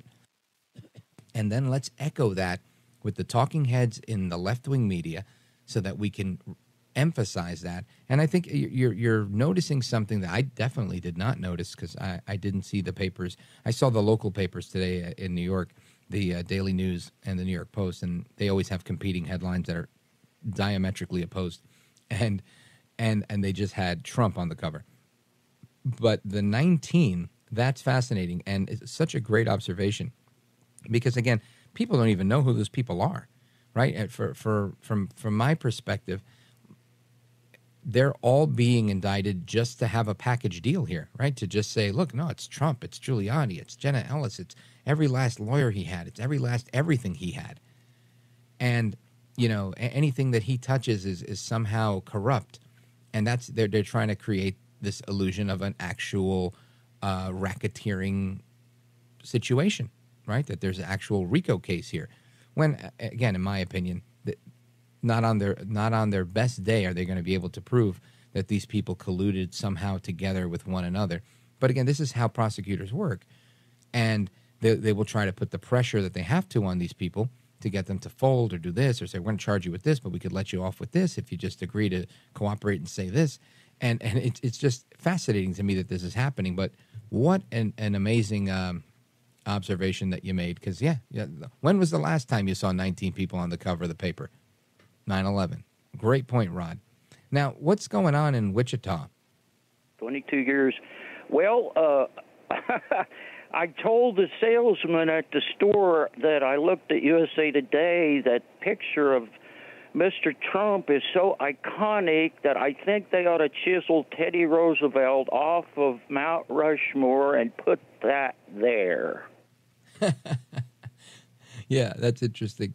That's interesting. I doubt that's going to happen, but it's just fascinating that it's happening, and it has been all over the news. I've seen the 19 faces, but mainly the main face is Trump, and I think they're describing it as an evil stare and a scowl. And I got to tell you, I can't get enough of it. He knows how to turn lemons into lemonade for sure, Rod. Well, thank you for taking my call, Rich, and I'll keep listening. Well, thank you for calling in. I appreciate it. It's good to hear your voice and to hear from our callers in Wichita, Kansas on KQAM. Great station, by the way. And, folks, there is more to come straight ahead. Your calls and more when we return. This is America at Night with Rich Valdez. Call now, 833-4VALDEZ. That's 833-482-5337. 833-4VALDEZ. That's Valdez with an S.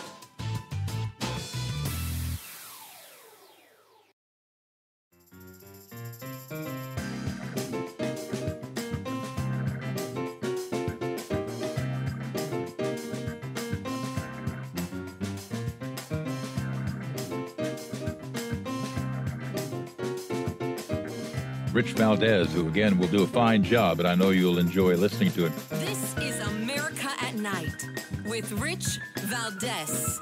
Call now, 833-4VALDEZ. That's 833-482-5337. 833-4VALDEZ. That's Valdez with an S. And I must say, I question the marketing of that mugshot, because what you're doing is, for everybody that wears one of those T-shirts, there's going to be a former Republican or a moderate Republican or an independent swing voter in swing states, suburban voter who's going to see that. And it's just a reminder why they don't want to send a guy who's probably going to be a convict by the election, why they don't want to send a convict to the White House. Well, you don't want to send a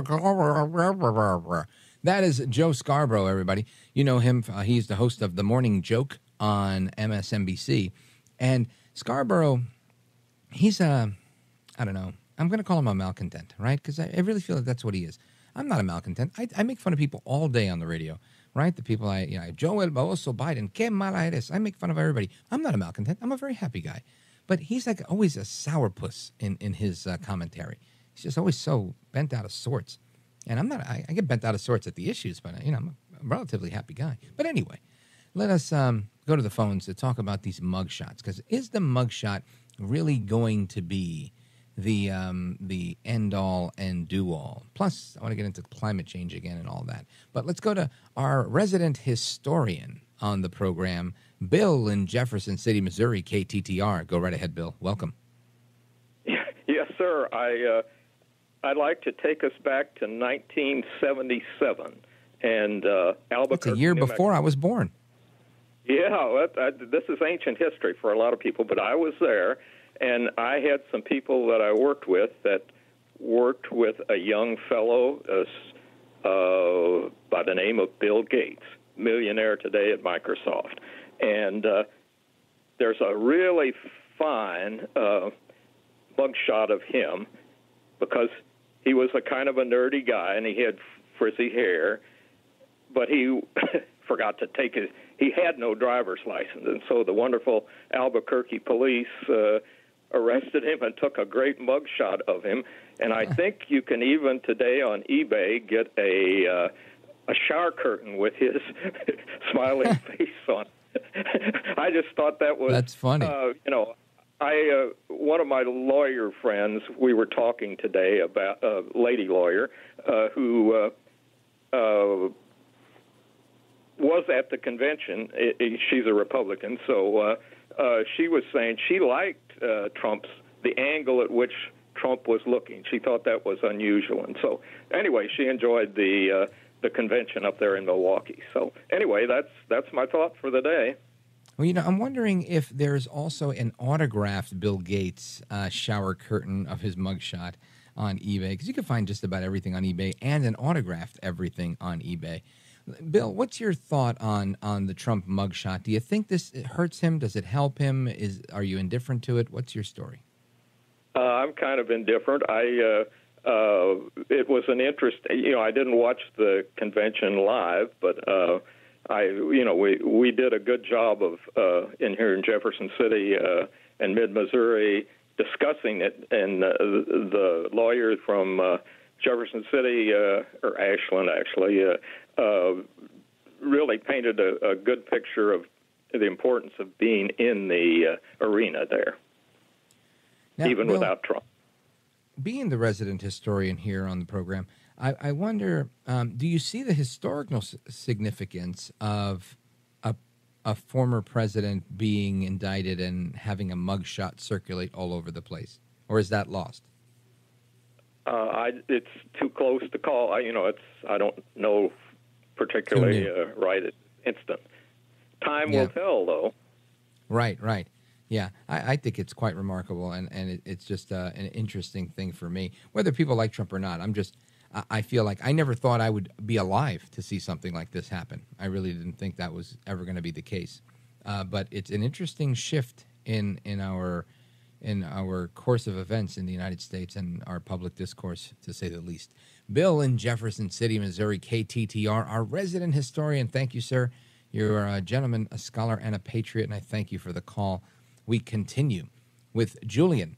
Julian is in Pittsburgh, Pennsylvania, on the oldest radio station in America, KDKA. Julian, welcome. You're on with Rich Valdez. Go right ahead.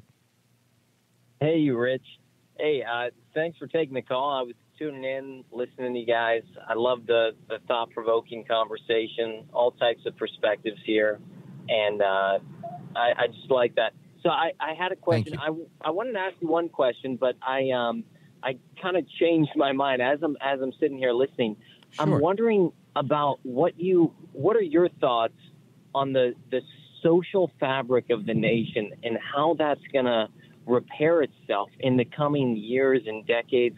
I mean, say Trump gets in again, or it doesn't seem to matter whether Trump's in office or out of office. There is a disruption that goes on. Maybe that's pushed by the, specifically left-wing media outlets, but there's this chaos and disruption that comes from this civil unrest. And maybe they're just the loudest voices. Maybe there is a huge silent majority here that's okay with Trump and that's okay with all of the implications of him. But how do you see the country repairing itself? And especially if there is another 4 years of Trump, how do you see civil unrest and what the left-wing media's new tactics will be and how divisive that will, those divisive means will, what will that destination end up for all of us? This is a very good question. Very good question. And I've got a minute left to answer it. So what I'm going to do is I'm going to restate the question to make sure I understood it. And then when we come back from the break, I'm going to keep you on hold and then we'll resume. But it sounds like the first part of the question is my initial thoughts on the social fabric of the country. And I have significant thoughts on that. And then more so, how do we get back to where we once were, or at least repair the damage that's been done? Very good question, and it's one that I often ask myself. So, Julian, stick with us. We're going to come right back to you, and then we'll get into our other topic on the farmer. But I love the question, and I want to have the discussion. Folks, 833-482-5337. Get your calls in before we wrap up for the night. I'm here with you till 1 a.m., keeping you company all night long for another half hour. So make sure you do it. 833-4-VALDEZ, 833-4-VALDEZ. We're coming right back, and I'm going to answer that question. Don't go anywhere.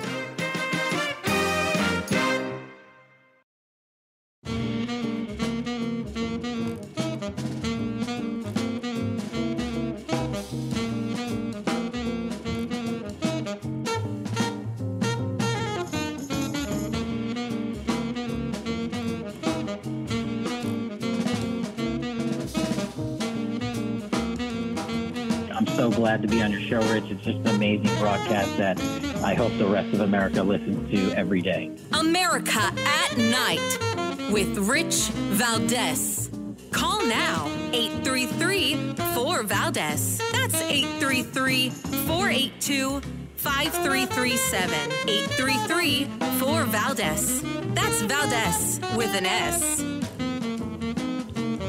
All right, America, welcome back. And before the pause, we were faced with a question from a first-time caller named Julian from Pittsburgh, Pennsylvania on KDKA, America's oldest radio station. And his question was, given my thoughts on the social fabric in America and, whether there's decline or not, and then part B was, how do we get past that? How do we repair it? And, given whether Trump is reelected or not, whatever. And I thought it was a very, very, very good question because it's one I ask myself all the time, Julian. And I guess I'll start with saying times change. And I realize that times change. And to make a very short but interesting analogy, you know, I once saw this report on the ice box and how people used to have ice boxes in their homes. And we don't have ice boxes in our homes anymore because we have refrigerators. But there was an entire industry that dissipated because people no longer had to come around with ice on the back of a truck and deliver ice blocks to people's ice boxes. And people thought it was the end of the world. But here we are with electric, I should say, refrigeration. And the world's a better place without the ice box, right? So sometimes change is really good, but it's tough to swallow, and it doesn't come cheap, right? It comes at a cost. I don't think the change that we're undergoing right now is necessarily a positive change. But the change that we've had is really, I'd say, at the moral fabric, right? I think there's been a moral decay, a moral rot that has taken root in America in terms of morality. There's a lot of people that are great atheists, great agnostics, great, great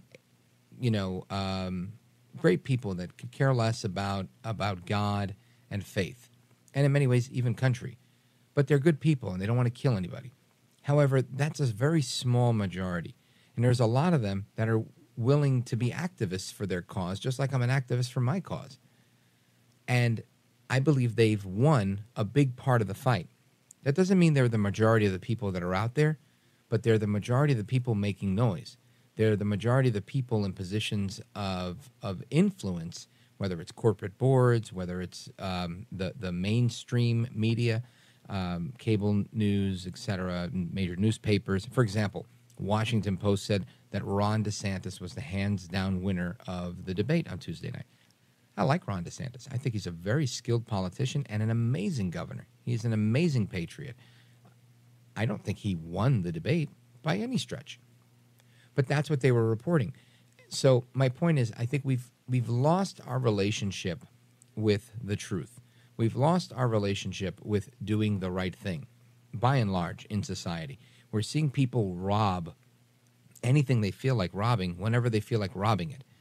And we're seeing those that are entrusted with upholding the law not enforcing the law because of whatever political or social purpose they have, but they're not doing it.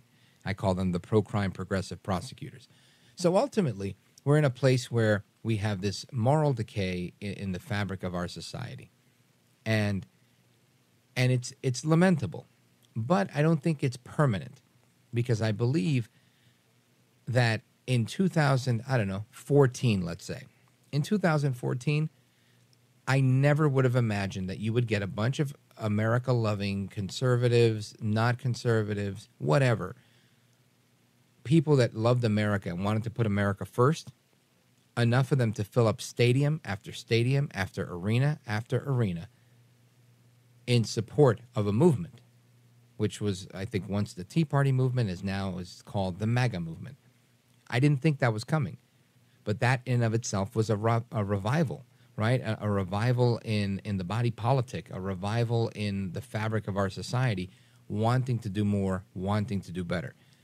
So as we've seen that happen, I think there's more of an opportunity for that. And we can credit Trump with part of it, but I think it's really, that's what's in people's hearts. That's what people want. And he was just a messenger that they believed in, and he was somebody that was able to deliver the message, so they got behind him.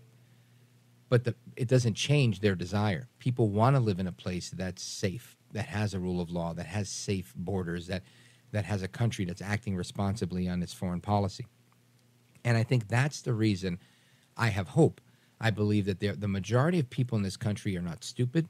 The majority of people in this country have a willingness to make this country better and to leave a better country to their children or the children of their neighbors if they don't even have children. But I think most people want to do the right thing. And because of that, I think there is hope. But it's not going to be easy to get there because we're up against a lot of squeaky wheels. And like the old saying goes, the squeaky wheel gets the oil. So I think, excellent question. And I think part of the way of getting there politically is to elect somebody that's going to fight the status quo. And I think that person is very likely Donald Trump. I can't see anybody else that's willing to take on that fight. Nobody else from his challengers really voices that, maybe Larry Elder, the way he does. And I think that's an important part of it. But then there's also the part of us as people.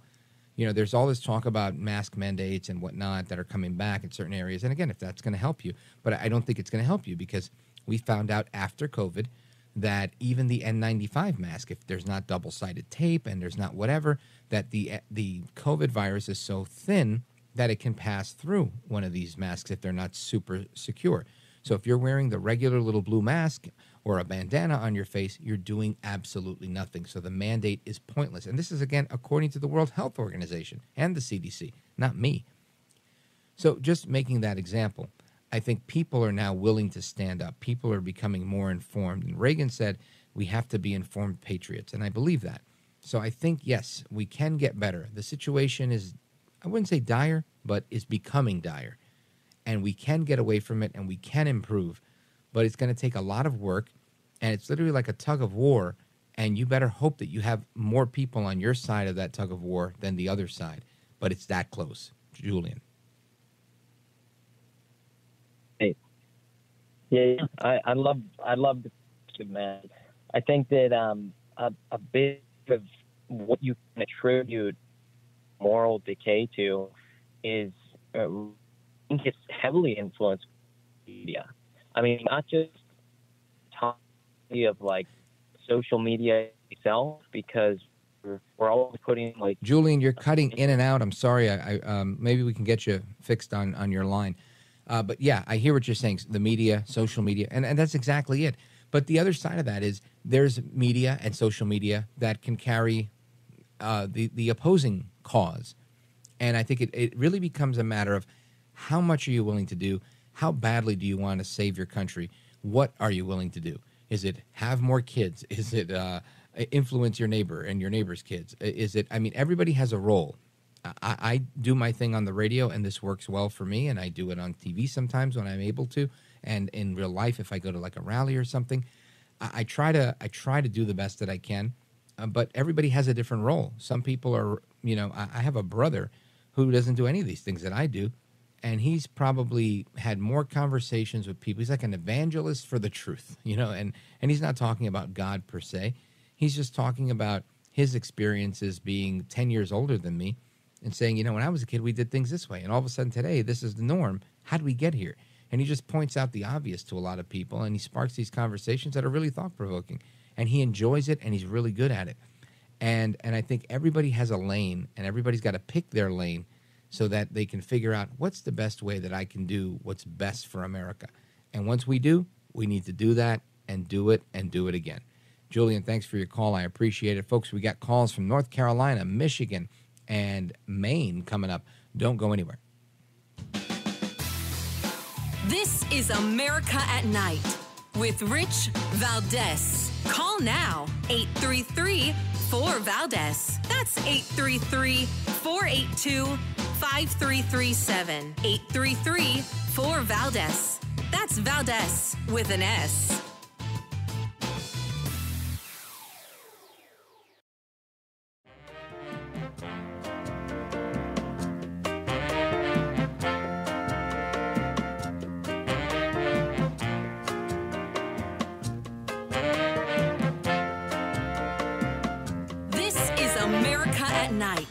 With Rich Valdez.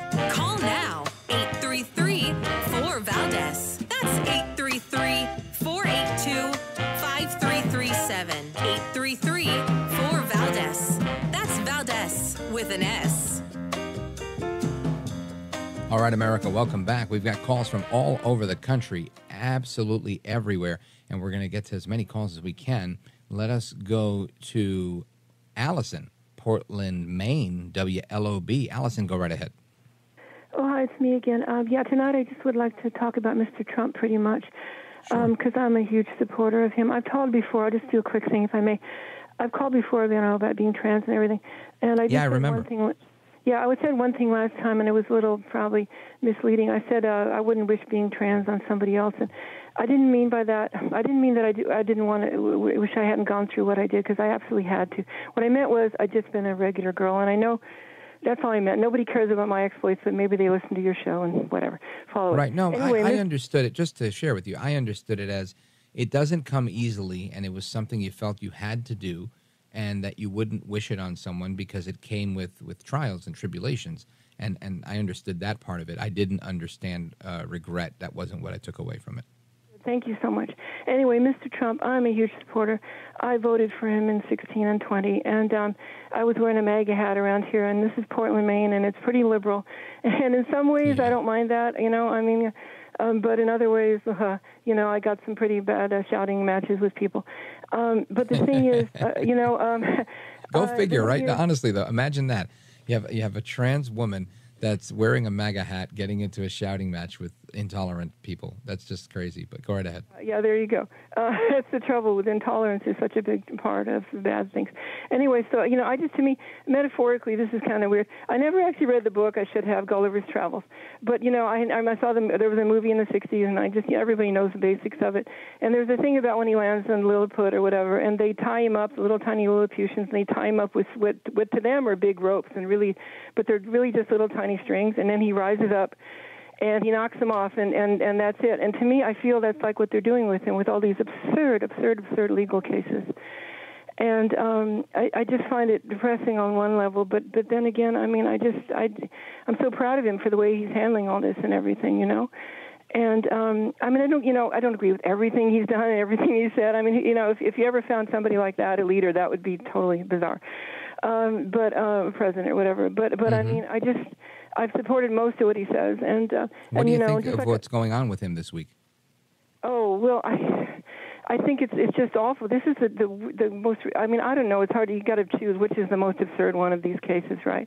Yeah. But to then not only go after Mr. Trump for the things he was just free speech and everything and things he was trying to do, which of course the Democrats do all the time to try to say, oh, the election's unfair and the candidate's illegitimate. But then to go after Rudy Giuliani and all these other people that were just on his, working with him when he was the president. It's just unbelievable. It's just, I'm not a lawyer by any means, nor do I play one on TV. Yeah, I agree with you, Allison. I pretend to be one every now and again, but it's radio, so that's allowed. But I'm kidding. But you're right, and I think it's really bizarre. Each and every one of these cases is bizarre if you follow it. But they do it in a way where it makes sense. Today I saw a friend of mine who had actually stopped talking to me. This is a guy who I mentored when I was a barber, and he had told me off on Facebook or something. I can't believe you've sold out, blah, blah, blah, all this stuff. And then he apologized, and he had a come to Jesus moment, and I'm glad he did. But still today on his feed, as I was scrolling through Facebook, I saw he was absolutely ecstatic doing cartwheels that they're putting this, POS in jail and blah, blah, blah, and he's going to prison and he's going to rot and blah, blah, blah, and all these things. And I just thought there's just I'm not one of those people that wants I want accountability. I want justice, but I will sleep just fine if Biden never goes to jail because I realize there's a lot of corruption in our politics. And what I do think is he should be out of office. He shouldn't be in charge of everything he's in charge of. It would be great to put him in jail, but I think it's just a stretch. And maybe I'm part of the problem in saying that, but I don't wish that upon anybody. Lamentably, the case that we have right now is that they're just going after Trump. I've seen comments on some of these things where they posted the mugshot celebrating it, people saying indictment in prison is not enough. We need to see him in a body bag. And I said, oh, my goodness, this is just not good. Whether it's me saying it about Biden or anybody else saying it, we shouldn't be saying stuff like that. Allison, great point. Thanks for your call. Folks, getting to the rest of your calls in the speed round right after this. This is America at Night with Rich Valdez.